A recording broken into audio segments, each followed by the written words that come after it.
पहला प्रश्न है, भारतीय चित शरण के सूत्रधार का नाम बताइए, या भारतीय चित शरण के सूत्रधार कौन है? तो बताइए आप लोग, भारतीय चित शरण के सूत्रधार कौन है? तो दोस्तों, भारतीय चित शरण के सूत्रधार पंडित यशोधर हैं। कौन है? पंडित यशोधर। अगला प्रश्न है, ओस्टवाल ने कितने रंगों का चक्र प्रस्तुत किया है, या ओस्टवाल ने कितने रंगों को रंगत चक्र में रखा है? इस प्रश्न का उत्तर आप लोग दीजिए। अगला प्रश्न है, उत्कीर्णन कार्य किसके द्वारा संपादित होता है, या उत्कीर्णन कार्य किसके द्वारा किया जाता है? बताइए, उत्कीर्णन कार्य किसके द्वारा संपादित होता है? तो उत्कीर्णन कार्य जो है वो मूर्तिकार के द्वारा संपादित होता है। किसके द्वारा? मूर्तिकार के द्वारा। अगला प्रश्न है, चित्र में दृष्टिगत भार संयोजन किस तत्व से जुड़ा है? प्रश्न है, चित्र में दृष्टिगत भार संयोजन किस तत्व से जुड़ा है?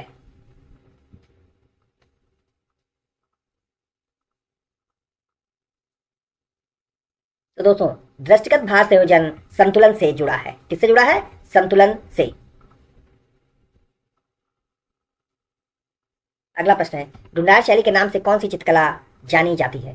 प्रश्न है, ढूंढार शैली के नाम से कौन सी चित्रकला जानी जाती है? तो दोस्तों, ढूंढार शैली के नाम से जयपुर शैली जानी जाती है। कौन सी? जयपुर शैली। अगला है, कांगड़ा चित्रकला के संरक्षक संसार चंद के कला प्रेम की चर्चा एक अंग्रेज यात्री ने अपने सुंदर शब्दों में की थी, जिसका नाम है। प्रश्न है, कांगड़ा चित्रकला के संरक्षक संसार चंद के कला प्रेम की चर्चा एक अंग्रेज यात्री ने सुंदर शब्दों में की थी, उसका नाम बताइए। तो बताएं, क्या है उसका नाम? उसका नाम है मूर क्राफ्ट। क्या नाम है? मूर क्राफ्ट। अगला प्रश्न है, बंगाल शैली के एक चित्रकार जो सच्चे वैष्णव जन की भांति अपने चित्रों में राधा कृष्ण का ही चित्रांकन करते थे। प्रश्न एक बार फिर से देख लीजिए, बंगाल शैली के एक चित्रकार जो सच्चे वैष्णव जन की भांति अपने चित्रों में राधा कृष्ण का ही चित्रांकन करते थे, तो कौन है? शितिल नाथ मजुमदार। कौन से कलाकार है? शितिल नाथ मजुमदार है। अगला प्रश्न है, मुगल चित्रकला में शाह कलम का विकास किसके समय हुआ? प्रश्न है, मुगल चित्रकला में शाह कलम का विकास किसके समय हुआ? तो दोस्तों, मुगल चित्रकला में शाह कलम का जो विकास हुआ था वो शाहजहां के समय हुआ। किस समय हुआ शाह कलम का विकास? शाहजहां के समय। अगला है, चित्र में कर्मठ रेखाएं किस मनोभाव को व्यक्त करती हैं? प्रश्न है, चित्र में कर्मठ रेखाएं किस मनोभाव को व्यक्त करती हैं?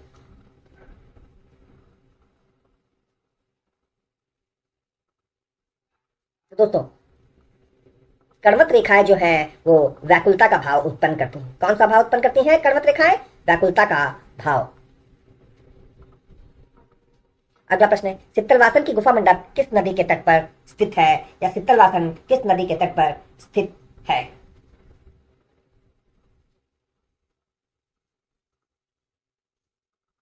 दोस्तों, सित्तलवासन जो है वो कृष्णा नदी के तट पर स्थित है। कहाँ स्थित है सित्तलवासन? कृष्णा नदी के तट पर।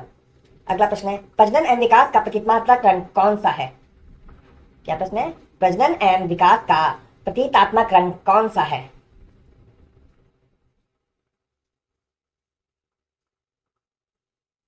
तो हरा रंग जो है वो प्रजनन एवं विकास का प्रतीकात्मक रंग है। कौन सा? हरा रंग। अगला है, किस शैली में राधा को बनी ठनी के रूप में चित्रित किया गया? प्रश्न है, किस चित्र शैली में राधा को बनी ठनी के रूप में चित्रित किया गया? या प्रश्न ये भी पूछ सकते हैं कि बनी ठनी का चित्रण किस शैली में हुआ? तो किस शैली में हुआ था बनी ठनी का चित्रण? किशनगढ़ शैली में। किसमें हुआ? किशनगढ़ शैली में बनी ठनी का चित्रण हुआ था। अगला प्रश्न है, जोगीमारा गुफा में ईसा से कितने वर्ष पूर्व के चित्र मिलते हैं? प्रश्न है, जोगीमारा गुफा में ईसा से कितने वर्ष पूर्व के चित्र मिलते हैं? तो कितने वर्ष पूर्व के चित्र प्राप्त होते हैं ईसा से? 300 वर्ष ईसा पूर्व के। अगला है, एक चित्रकार जिसने बनारस के घाटों का मनोरम चित्रांकन किया। प्रश्न है, एक चित्रकार जिसने बनारस के घाटों का मनोरम चित्रांकन किया, बताइए कलाकार का नाम। तो राम कुमार ने बनारस के घाटों का चित्रांकन किया था। किसने? राम कुमार ने। अगला है, परंपरागत लघु चित्र शैलियों का विषय नहीं है। इसमें नहीं है पूछा है दोस्तों, ध्यान देना है आपको। क्या? परंपरागत लघु चित्र शैलियों का विषय नहीं है। तो क्या नहीं है लघु चित्र शैलियों का विषय? अमूर्त। क्या है? अमूर्त। अगला है षडंग का पहला अंग क्या है, या षडंग का पहला अंग है? बताइए षडंग का पहला अंग कौन सा है? तो षडंग का पहला अंग जो है वो रूप भेद है। क्या है? रूप भेद। अगला है औरंगजेब का बुढ़ापा किसकी प्रसिद्ध कृति है? प्रश्न है औरंगजेब का बुढ़ापा किसकी प्रसिद्ध कृति है? तो औरंगजेब का बुढ़ापा जो है वो अवनींद्रनाथ टैगोर की कृति है। किसकी कृति है? अवनींद्रनाथ टैगोर की। अगला है तुझके ए बाबरी के लेखक कौन है? प्रश्न है तुझके ए बाबरी के लेखक कौन है? तो दोस्तों तुझके ए बाबरी के लेखक बाबर है। कौन है? बाबर। अगला प्रश्न है खिलौनों की तरह पशु पक्षियों का अलंकरण किस शैली में हुआ है? प्रश्न है खिलौनों की तरह पशु पक्षियों का अलंकरण किस शैली में हुआ है? तो दोस्तों खिलौनों की तरह पशु पक्षी का अलंकरण जो है वो अभ्रंश शैली में हुआ है। अगला प्रश्न है किसके शासनकाल में रामचरितमानस की रचना हुई? एक बार फिर से देख लीजिए, किसके शासनकाल में रामचरितमानस की रचना हुई? तो दोस्तों अकबर के शासनकाल में रामचरितमानस की रचना हुई थी। किसके? अकबर के शासनकाल में।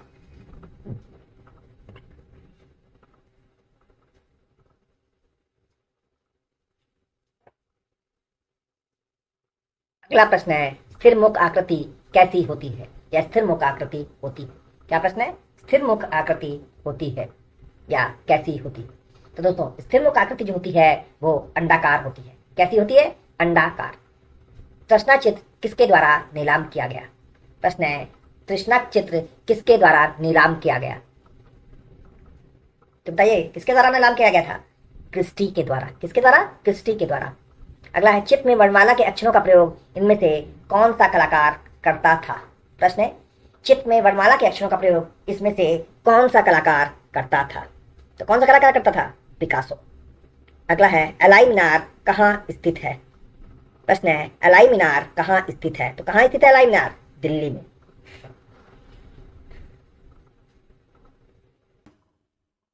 कला नाम प्रवरम चित्रा धर्मार्थ का मोक्षदम किस पुस्तक में उदत्त है? तो चित्रसूत्र में। अगला है भारतीय चित्रकला का मूल तत्व क्या है? प्रश्न है भारतीय चित्रकला का मूल तत्व बताइए। प्रश्न है भारतीय चित्रकला का मूल तत्व क्या है? क्या है भारतीय चित्रकला का मूल तत्व? तो रेखा है भारतीय चित्रकला का मूल तत्व। अगला है Indian society of oriental art नामक संस्था की आधारशिला किस आधुनिक भारतीय चित्रकार ने रखी? प्रश्न है Indian society of oriental art नामक संस्था की आधारशिला किस आधुनिक भारतीय चित्रकार ने रखी? तो बताइए किसने रखी थी?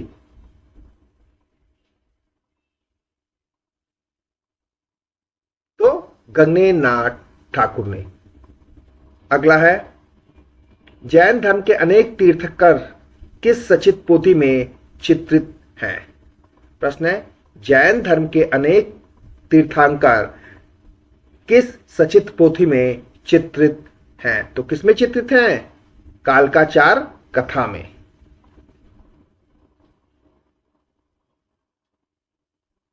अगला प्रश्न है कांगड़ा शैली का विकास किसके शासनकाल में नहीं हुआ? प्रश्न है कांगड़ा शैली का विकास किसके शासनकाल में नहीं हुआ?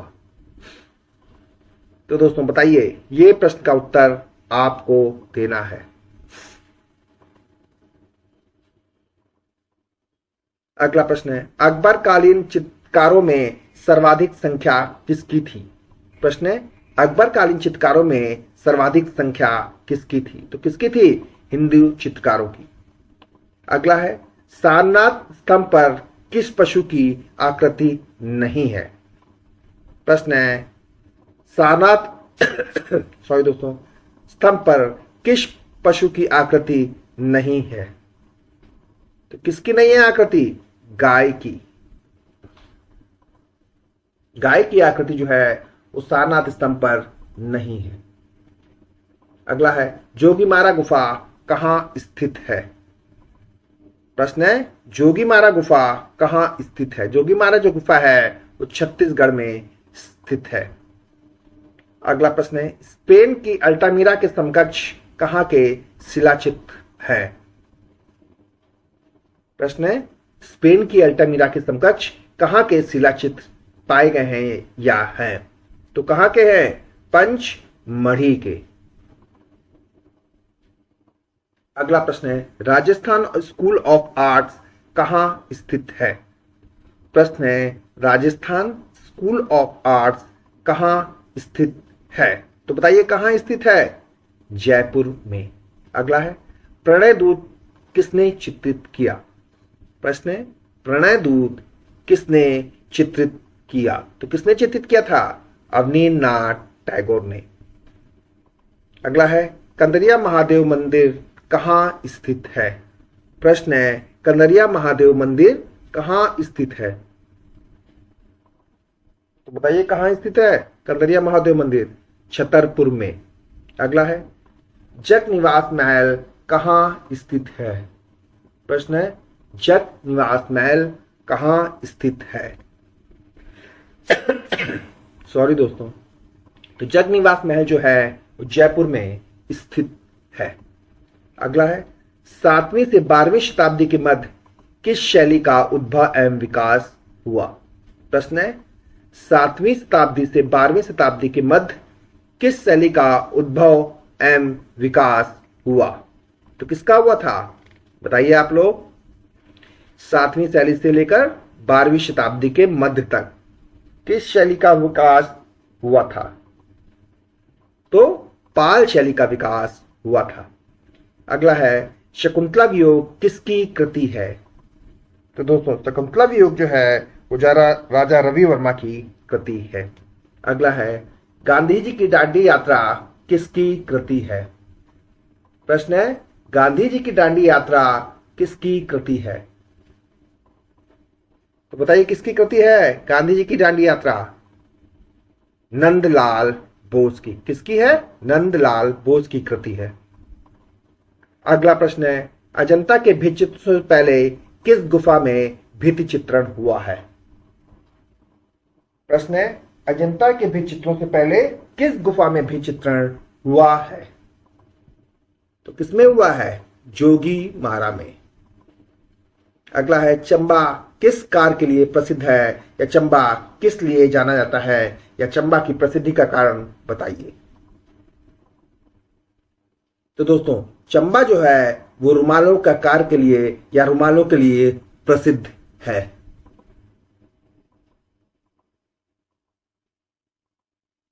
अगला प्रश्न है, केंद्रीय ललित कला अकादमी नई दिल्ली के प्रथम अध्यक्ष कौन चुने गए? प्रश्न है, केंद्रीय ललित कला अकादमी नई दिल्ली के प्रथम अध्यक्ष कौन चुने गए? तो किसे चुना गया था प्रथम अध्यक्ष? किसका? केंद्रीय ललित कला अकादमी का। तो दोस्तों, डीपी राय चौधरी या देवी प्रसाद राय चौधरी को केंद्रीय ललित कला अकादमी नई दिल्ली का प्रथम अध्यक्ष चुना गया। और डीपी राय चौधरी जो है वो एक मूर्तिकार के रूप में प्रसिद्ध है।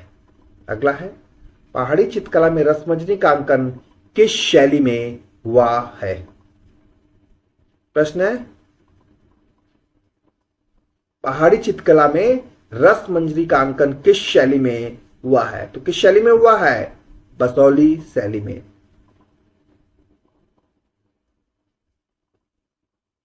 अगला प्रश्न है, नंदलाल बोस का जन्म कहां हुआ था? तो नंदलाल बोस का जो जन्म हुआ था, बताइए कहां हुआ था? वो मुंगेर में हुआ था। अगला प्रश्न है, प्रसिद्ध देवगढ़ का मंदिर कहां स्थित है? प्रश्न है, प्रसिद्ध देवगढ़ का मंदिर कहां स्थित है? तो कहां स्थित है देवगढ़ का मंदिर? ललितपुर के समीप। कहां? ललितपुर के समीप स्थित है प्रसिद्ध देवगढ़ का मंदिर।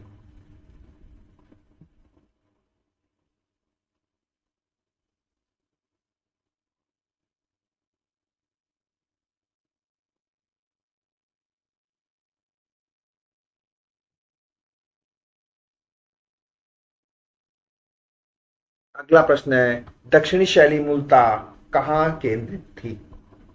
तो दोस्तों दक्षिणी शैली जो है वो मूलतः बीजापुर में केंद्रित थी। कहाँ केंद्रित थी? बीजापुर में। अगला है, पल्लव कला के अंतर्गत किन कला केंद्रों का विकास हुआ? प्रश्न है, पल्लव कला के अंतर्गत किन कला केंद्रों का विकास हुआ? तो दोस्तों पल्लव कला के अंतर्गत महाबलीपुरम का विकास हुआ था। कहां का? महाबलीपुरम का। अगला है, ईरान के राजाओं को किस सचित्र मुगल पोथियों में अंकित किया गया है? या प्रश्न ये भी पूछ सकते हैं कि ईरान के राजाओं का वर्णन किस पुस्तक में है? तो बताइए किस पुस्तक में है ईरान के राजाओं का वर्णन? किसका? ईरान के राजाओं का वर्णन इनमें से कौन सी पुस्तक में है? किसमें है? शाहनामा ने। अगला है, किस मुगल सम्राट ने महान संगीतक हरिदास से भेंट की? प्रश्न है, किस मुगल सम्राट ने महान संगीतक हरिदास से भेंट की? तो किसने की थी? अकबर ने। अगला है, जल रंग चित्रण में पोत का प्रभाव किस कागज पर अच्छा उभरता है? प्रश्न एक बार फिर से देख लीजिए। जल रंग में या जल रंग चित्रण में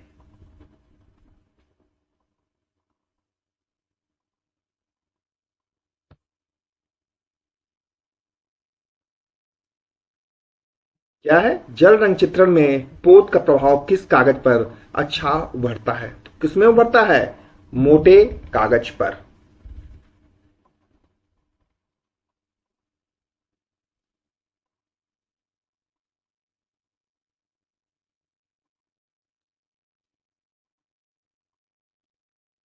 अगला है, इनमें से संयुक्त राष्ट्र संघ की वह कौन सी संस्था है जो कला एवं संस्कृत को बढ़ावा देती है? क्या प्रश्न है? इनमें से संयुक्त राष्ट्र संघ की वह कौन सी संस्था है जो कला एवं संस्कृत को बढ़ावा देती है? तो कौन सी संस्था है? यूनेस्को। अगला है, ज्यामिति रूपकारों का प्रयोग किस लोक कला में किया जाता है? प्रश्न है, ज्यामिति रूपकारों का प्रयोग किस लोक कला में किया जाता है? तो किसमें करते हैं? अल्पना में। अगला है, राजस्थान के प्रसिद्ध चित्र ढोला मारू में राजा व रानी किस पशु पर सवार चित्रित हैं? तो किसमें सवार चित्रित हैं? ऊंट पर। अगला प्रश्न है, सोवियत संघ के उस चित्रकार का नाम बताइए जो भारत के कला सौंदर्य से प्रभावित होकर भारत में ही बस गया था। प्रश्न है, उस क्या है? उस सोवियत संघ के कलाकार का नाम बताइए जो भारत के कला सौंदर्य से प्रभावित होकर यहीं बस गया था। तो कौन है वो कलाकार? Nicholas Roerich. अगला है, प्रसिद्ध चित्र ग्रीन लोटस पाउंड के कलाकार कौन है? क्या है? प्रसिद्ध चित्र ग्रीन लोटस पाउंड के चित्रकार कौन है? तो कौन है ग्रीन लोटस पाउंड के चित्रकार? ए रामचंद्रन। अगला है, प्रख्यात सर्कस के चित्रकार कौन है? तो कौन है सर्कस के चित्रकार? दिनेश कौशिक। अगला है, प्रख्यात चित्र बैल के चित्रकार का नाम बताइए। प्रश्न है, प्रख्यात चित्र बैल के चित्रकार का नाम बताइए। तो कौन है बैल के चित्रकार? के.एस. कुलकर्णी। अगला है, विलाप प्रख्यात चित्र के चित्रकार कौन है? प्रश्न है, विलाप जो प्रसिद्ध चित्र है उसके चित्रकार कौन है? तो कौन है? सतीश गुजराल।